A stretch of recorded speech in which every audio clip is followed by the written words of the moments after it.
All right, welcome to this explainer. Today, we're putting together a structured, highly tactical playbook to help you completely master the AB-210 exam, accelerating sales pipelines with AI and Dynamics 365.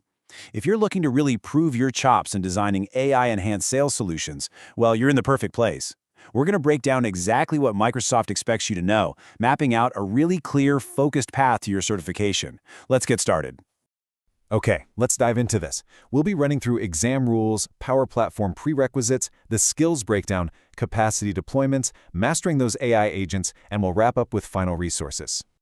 Moving right into Section 1, Exam Rules and Essentials.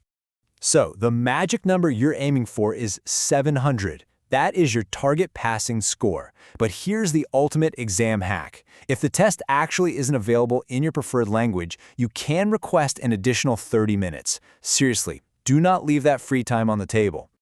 Now, you might be wondering about the feature scope. Most of your questions are going to target general availability, or GA features. But don't ignore the horizon.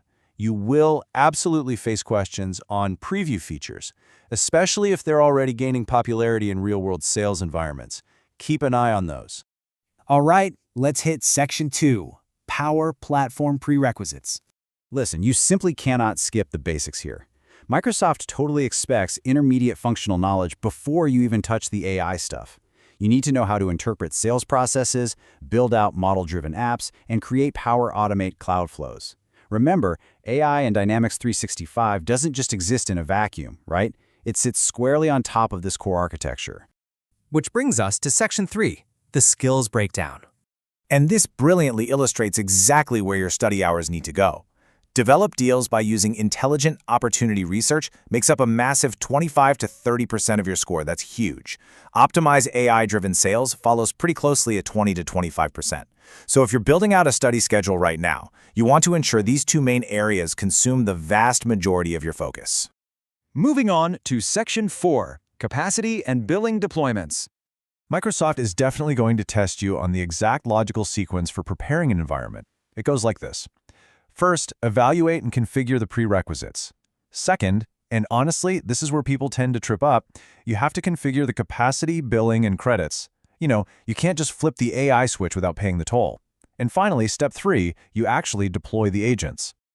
And now for the deepest and most critical part of this explainer, Section 5, Mastering the AI Agents.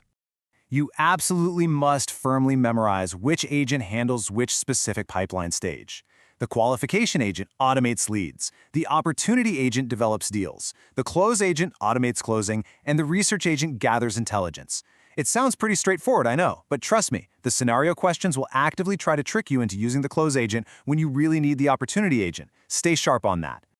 Let's drill down into the qualification agent for a second. So, the crucial point here is the architectural difference between two specific modes, research only versus research and engage. If a business requirement explicitly states they want AI to analyze data but absolutely not reach out to the prospect yet, you must select that research only mode. Moving deeper into the pipeline, we hit deal development. Like we saw earlier, do not take this lightly.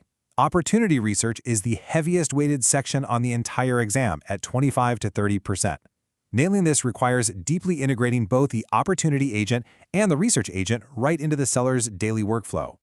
Now, when it comes to the sales research agent, you've got to know how to evaluate use cases and actually configure the agent itself.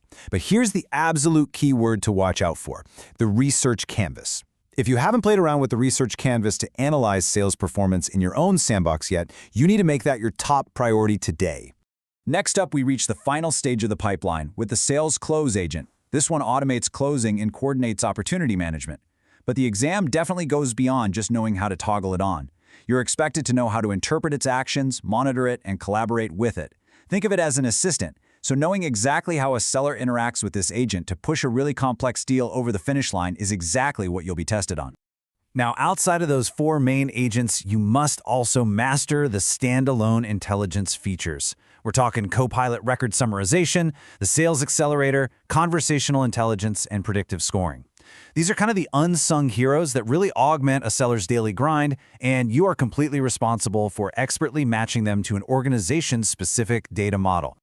Let's wrap things up with Section 6, Final Review and Resources.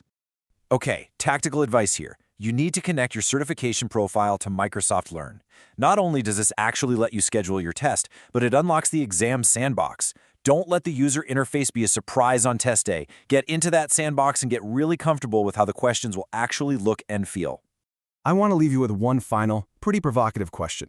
Do your AI-enhanced solutions truly align with organizational revenue goals? When you sit down to take this exam, remember that Microsoft isn't just testing your ability to click buttons in an interface. They're testing your ability to translate business requirements into actual revenue-driving workflows. Keep that in mind, and you will absolutely crush the AB-210 exam. Thank you so much for joining this explainer, and happy studying.